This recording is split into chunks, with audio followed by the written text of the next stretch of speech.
Bollywood silver screen presenting good bye Christopher robin. ये एक सच्ची कहानी है और इस कहानी को सुनने के बाद आप जान पाएंगे कि कैसे विनी द पूह कार्टून, जो कभी न कभी हर एक बच्चे और बड़े की पसंद रहा है, उसका इजाद कैसे हुआ और क्रिस्टोफर रॉबिन कौन था और किन हालातों में ये सारी कहानियां बनी। ये कहानी शुरू होती है वर्ल्ड वॉर 2 से सन 1941 में, जब एक आदमी जिसका नाम एलन अलेक्जेंडर मिलर है, उसके पास एक औरत का लेटर आता है और उस लेटर को देखकर वो इमोशनल हो जाता है और कहानी फ्लैशबैक में चली जाती है। और अब कहानी आती है वर्ल्ड वॉर 1 सन 1916 में, जब एलन इस जंग का हिस्सा होता है। वो जंग लड़ता है और जंग लड़ने के बाद वो अपनी पत्नी डेफनी के पास वापस आता है। जंग खत्म हो चुकी है। एलन पेशे से एक मशहूर राइटर होता है जो कविताएं और नाटक लिखता है। अब धीरे धीरे वक्त बीतता है और इनके घर में एक बच्चा पैदा होता है और उस बच्चे का नाम ये क्रिस्टोफर रॉबिन रखते हैं। प्यार से वो उसे बिली मून बुलाते हैं। हालांकि एलन की बीवी क्रिस्टोफर के पैदा होने से बिल्कुल खुश नहीं होती, क्योंकि वो नहीं चाहती थी कि उनके घर में लड़का हो, वो चाहती थी कि उनके घर में लड़की हो। वो एलन को बोलती कि मैं अब इससे प्यार नहीं कर सकती, क्योंकि जब ये बड़ा हो जाएगा तो ये भी जंग में जाएगा और मुझे भी इसका इंतजार करना पड़ेगा जिस तरह से मैंने तुम्हारा इंतजार किया था, वो भी बिना किसी उम्मीद के। और अब मेरे अंदर ये सब सहने की शक्ति नहीं है। इसके बाद वो क्रिस्टोफर रॉबिन के लिए एक नैनी रखते हैं जिसका नाम ऑलिव होता है और ऑलिव क्रिस्टोफर रॉबिन से बहुत प्यार करती है। धीरे धीरे वक्त बीतता है और क्रिस्टोफर रॉबिन 3 साल का हो जाता है, लेकिन इन 3 सालों में सिर्फ ऑलिव ने उसका ध्यान रखा होता है, क्योंकि उसके माँ बाप पार्टीज में और अपने काम में बहुत बिजी होते हैं। वो क्रिस्टोफर रॉबिन पर ध्यान दे नहीं पाते और एलन लगातार नाटक लिखता है। लेकिन अब वो अपने काम से ऊब चुका है और वो किसी आइसोलेटेड जगह पर जाना चाहता है जहां पर वो कुछ नया, कुछ अच्छा लिख सके। इसीलिए वो अपने पूरे परिवार के साथ इंग्लैंड की एक कंट्री साइड जगह पर चला जाता है जो पूरी तरह से एक जंगल होता है। और अब एलन का पूरा परिवार वहां पर शिफ्ट हो गया है, लेकिन वहां पर शिफ्ट होने के बाद भी एलन कुछ ज्यादा लिखता नहीं है। अब जब यहाँ पर उनका पूरा परिवार शिफ्ट हो जाता है तो डेफनी अपने बेटे क्रिस्टोफर रॉबिन को कुछ खिलौने देती है, जिसमें एक टेडी बेयर होता है, एक पिगलेट होता है, एक टाइगर और एक गधा। और इन सब खिलौनों को पाकर क्रिस्टोफर रॉबिन बहुत खुश होता है। क्रिस्टोफर अपनी मॉम से पूछता है कि इस टेडी बेयर का नाम क्या है। उसकी मॉम बोलती है कि इसका नाम एडवर्ड है। और अब वो अपने खिलौनों के साथ खेलना शुरू कर देता है। अब एक दिन क्रिस्टोफर के डैड एलन जंगल की तरफ जा रहे होते हैं और क्रिस्टोफर भी उनका पीछा करना शुरू कर देता है। और जब उसके डैड उसे देखते हैं तो उसके डैड बोलते हैं कि तुम्हें घर जाना चाहिए। क्रिस्टोफर बोलता है क्या मैं वापस चला जाऊं? उसके डैड बोलते हैं कि नहीं, चलो मेरे साथ। और वो दोनों आगे चलना शुरू करते हैं।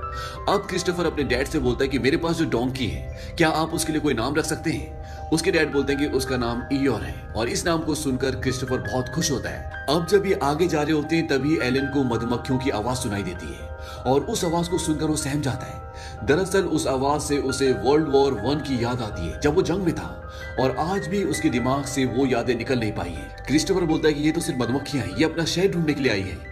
और ये सुनने के बाद उसके डैड रिलैक्स हो जाते हैं और वो दोनों वहां से घर वापस आ जाते हैं। घर वापस आने के बाद एलन की पत्नी उससे बोलती है कि तुम यहाँ पर कुछ लिखने के लिए आए हो और तुमने अभी तक कुछ लिखना शुरू भी नहीं किया। जंग के बाद पूरा देश सदमे में, लोगों की जिंदगी बेरंग हो गई है और अगर तुम जंग के खिलाफ किताब लिखोगे तो तुम उनकी बेरंग जिंदगी में रंग भर दोगे। डेफनी बोलती है कि मैं लंदन जा रही हूँ, क्योंकि तुम एक ऐसे राइटर हो जो लिखता ही नहीं और अगर तुम लिखोगे नहीं तो तुम्हें झेलना मुश्किल है। एलन बोलता है कि तुम वापस कब आओगी? वो कहते हैं कि जब तुम लिखना शुरू करोगे। अब जब वो लंदन जा रही होती है तो नैनी बोलते हैं कि मैं और क्रिस्टोफर भी आपके साथ आ जाते हैं ताकि हम क्रिस्टोफर को जू दिखा सकें। और क्रिस्टोफर, नैनी और क्रिस्टोफर की मॉम डेफनी ये सब के सब लंदन में जू जाते हैं। जू में ये सब एक बहुत बड़े बेयर को देखते हैं। क्रिस्टोफर पूछता है कि इसका नाम क्या है। नैनी बोलती है कि इसका नाम विनी है, क्योंकि ये विनीपेग से है। जू घूमने के बाद नैनी और क्रिस्टोफर घर वापस आ जाते हैं, लेकिन उसकी मॉम डेफनी वहीं लंदन में रुक जाती है।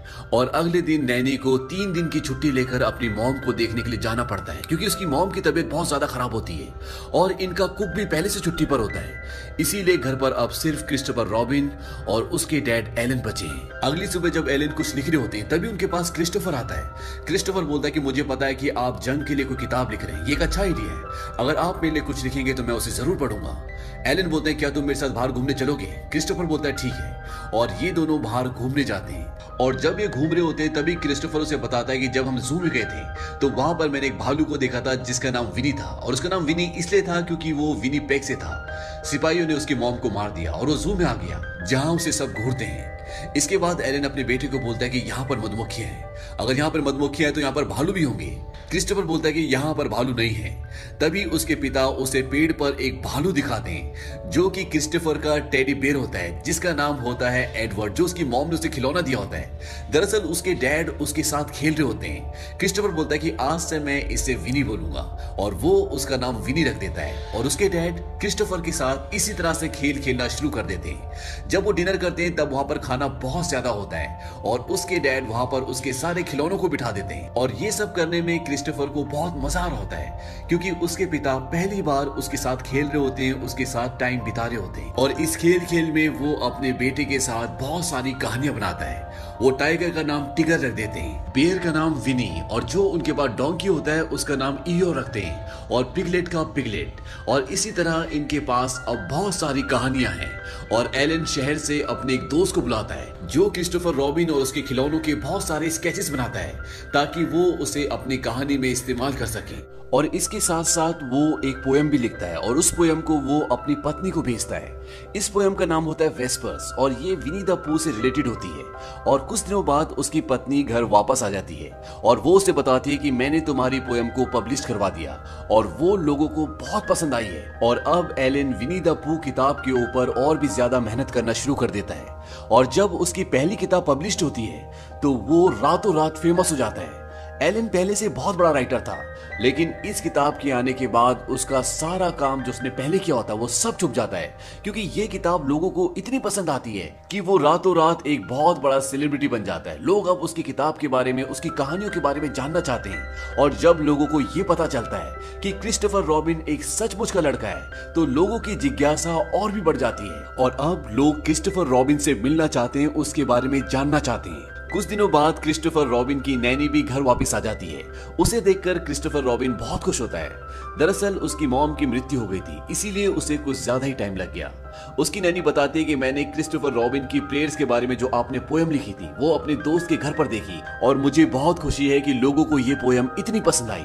दरअसल एलन ने जो पोयम लिखी थी वो क्रिस्टोफर रॉबिन की प्रेयर्स के बारे में थी जिसे सभी लोग बहुत पसंद कर रहे थे। अब जब क्रिस्टोफर रॉबिन इतना फेमस हो चुका है तो उसका पूरा लाइफस्टाइल चेंज हो चुका होता है। उसके लिए कई चिट्ठियां हर रोज आती है, वो पार्टीज में जाता है, लोग उसके साथ फोटो खिंचवाना चाहते हैं, उसके ऑटोग्राफ चाहते हैं। लेकिन क्रिस्टोफर रॉबिन को ये सब इतना पसंद नहीं आता क्योंकि वो सिर्फ जंगल में अपने पिता के साथ खेलना चाहता था। लेकिन अब वो सारा का सारा खेल बंद हो चुका है क्योंकि एलन जो कि उसके पिता हैं वो अपने काम में इतने बिजी हैं कि वो क्रिस्टोफर रॉबिन को वक्त दे नहीं पाते। जहां पहले वो बैट बॉल खेलते थे, एक साथ कहानियां बनाते थे, अब वो अपने बेटे क्रिस्टोफर रॉबिन को बिल्कुल भी वक्त नहीं दे पाते। वो हमेशा पार्टीज में या अपने लिखने के काम में बिजी रहते हैं और इस बात से क्रिस्टोफर रॉबिन बहुत उदास भी हो जाता है। क्रिस्टोफर रॉबिन की जो नैनी होती है वो भी नहीं चाहती कि क्रिस्टोफर रॉबिन की जिंदगी जिस तरह से चल रही है उस तरह से उसकी जिंदगी चले क्योंकि वो जानती है कि वो सिर्फ अपने पिता का साथ चाहता है। उसे पार्टी से, इंटरव्यूज, ये चमक धमक की दुनिया, इससे कुछ लेना देना नहीं है। लेकिन ये बात उसके माँ बाप नहीं समझ पाते और बिली के पास अब सिर्फ उसकी नैनी का प्यार है। लेकिन कुछ दिनों बाद नैनी को भी एक आदमी से प्यार हो जाता है जिसका नाम एल्फ्रेड होता है। और जब बिली को ये बात पता चलती है तो उसे बहुत दुख होता है क्योंकि वो नैनी को किसी के साथ भी बांटना नहीं चाहता। हालांकि नैनी उससे अपने बेटे से भी ज्यादा प्यार करती है। लेकिन क्रिस्टोफर रॉबिन को लगता है कि अगर उसने एल्फ्रेड से शादी कर ली तो वो मुझसे दूर हो जाएगी और वो ये बात अपने मॉम डैड को बता देता है कि वो शादी कर रही है क्योंकि उसे लगता है कि अगर उन्होंने शादी कर ली तो वो मुझे हमेशा के लिए छोड़कर चली जाएंगी। और जब उसके मॉम डैड को ये बात पता चलती है तो क्रिस्टोफर की मॉम डेफनी नैनी को ताना देती है। वो बोलते कि अब हमें समझ में आया है कि हमारा बेटा इतना उदास क्यों रहता था। नैनी एलन को बोलते कि आप वो बिल्कुल नहीं कर रहे जो क्रिस्टोफर के लिए अच्छा है, आप उसे अपनी किताबें बेचने के लिए इस्तेमाल कर रहे हैं। उसे एहसास दिलाइए कि आप उसकी परवाह करते हैं। क्रिस्टोफर की मॉम डेफनी बोलती कि परवाह, मैंने उसे पैदा किया है। नैनी बोलती कि माफ करना, पर पैदा तो जानवर भी करते हैं। वो एलन को बोलती है कि एक पिता को अपने बेटे का साथ देना चाहिए, उसे आपकी जरूरत है। और नैनी काम छोड़कर चली जाती है। क्रिस्टोफर को इस बात से बहुत दुख होता है। हालांकि नैनी के लिए भी उसे छोड़कर जाना इतना आसान नहीं है क्योंकि वो उसे बहुत प्यार करती है। लेकिन अब वो मजबूर है। और नैनी के जाने के बाद धीरे धीरे एलन को यह एहसास होता है कि उसने गलती की। दरअसल ये क्रिस्टोफर रॉबिन की खेलने कूदने की उम्र है, ना कि इंटरव्यू देने की, पार्टीज में जाने की।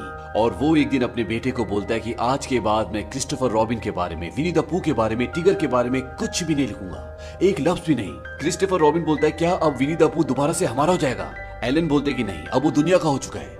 लेकिन मैं तुमसे वादा करता हूं कि मैं क्रिस्टोफर रॉबिन के बारे में एक लाइन भी नहीं लिखूंगा और ना ही अब तुम्हें फोटोग्राफ्स खिंचाने पड़ेंगे, ना ही बड़े बड़े लोगों के साथ चाय पर जाना पड़ेगा। अब जो तुम चाहे वो कर सकते हो। इस बात से क्रिस्टोफर रॉबिन बहुत खुश होता है और अब उसके डैड उसे एक बोर्डिंग स्कूल में भर्ती कर देते हैं। लेकिन वहां के बच्चे क्रिस्टोफर रॉबिन को विनी द पूह की वजह से बहुत चिढ़ाते हैं। इस बात से वो बहुत परेशान हो जाता है। धीरे धीरे वक्त बीतता है और वो बड़ा हो जाता है और अब वर्ल्ड वॉर 2 शुरू हो चुका है और वो आर्मी में जाना चाहता है। लेकिन जब वो टेस्ट देता है तो वो मेडिकल में फेल हो जाता है। इस बात से वो बहुत डिसअपॉइंट हो जाता है। दरअसल वो आर्मी में जाना चाहता है, वो अपने देश के लिए कुछ करना चाहता है, अपनी एक पहचान बनाना चाहता है। और वो अपने डैड से बोलता है कि मैं जानता हूं कि आप मुझे मेडिकल में पास करवा सकते हैं, क्योंकि देश के हर एक नागरिक के दिल में आप बसे हुए और ये सब मेरी वजह से मुमकिन हो पाया है।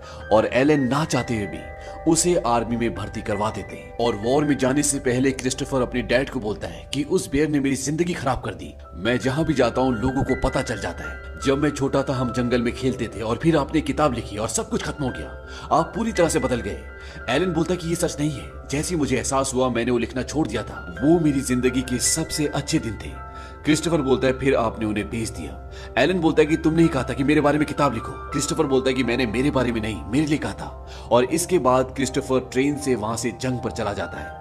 कहानी वापस प्रेजेंट में आती है और एलन वो लेटर खोलता है जो अभी अभी उसे मिला है। उसमें लिखा होता है कि आपके बेटे लापता है, संभवतः मारे गए। इस खबर को सुनकर वो पूरी तरह से टूट जाता है। उसकी पत्नी भी बहुत रोती है और इसके बाद एलन क्रिस्टोफर की नैनी के पास जाता है। नैनी को जब ये पता चलता है तो नैनी भी फूट फूट कर रोती है, क्योंकि वो आज भी क्रिस्टोफर से बहुत प्यार करती है, उसे अपना बेटा मानती है। और एक रात को जब एलन अपने घर के बाहर बैठा होता है तो तभी उसे सामने से कोई आता हुआ नजर आता है। और जब वो ध्यान से देखता है तो उसका बेटा क्रिस्टोफर रॉबिन वहां से आ रहा होता है। वो जिंदा होता है और उससे हाथ मिलाता है।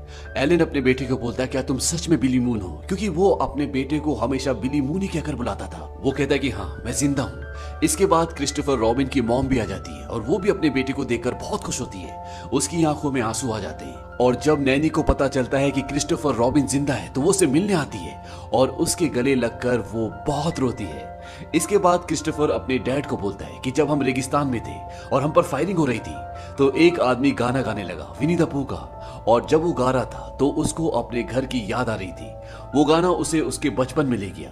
ये जादू आपकी वजह से हुआ, पर वो गाना सबसे पहले मेरा था। उसके डैड बोलते हैं कि पर मैंने उसे बेच दिया। क्रिस्टोफर बोलता है जब फर्स्ट वर्ल्ड वॉर के बाद लोगों की उम्मीद टूट चुकी थी तब आपने उन्हें याद दिलाया कि बचपन क्या होता है, खुशियां क्या होती है। वो कहानियां, ये जंगल हमारा था किसी और का होने से पहले। एलन बोलता है और हमेशा ही रहेगा। अब इन दोनों के बीच में जितने भी गिले शिकवे होते हैं वो सब दूर हो चुके हैं। पर एलन के ना लिखने के बाद भी विनी द पूह की शोहरत बढ़ती चली गई। क्रिस्टोफर रॉबिन ने अपनी कहानियों से जितने भी पैसे कमाए उसने उसका एक भी पैसा नहीं लिया। उन्होंने खुशहाल शादीशुदा जिंदगी बिताई और एक किताबों की दुकान भी खोली। और नैनी क्रिस्टोफर की जिंदगी का हमेशा एक हिस्सा रही। आज भी क्रिस्टोफर के खिलौने न्यूयॉर्क पब्लिक लाइब्रेरी में रखे हुए हैं, जिन्हें हर साल 7.5 लाख लोग देखने आते हैं। और हाल ही में विनी द पूह को बच्चों की आज तक की सर्वश्रेष्ठ किताब माना गया है। और इसी के साथ ये सच्ची कहानी यहीं खत्म होती है। उम्मीद करते हैं कि आपको ये कहानी पसंद आई होगी।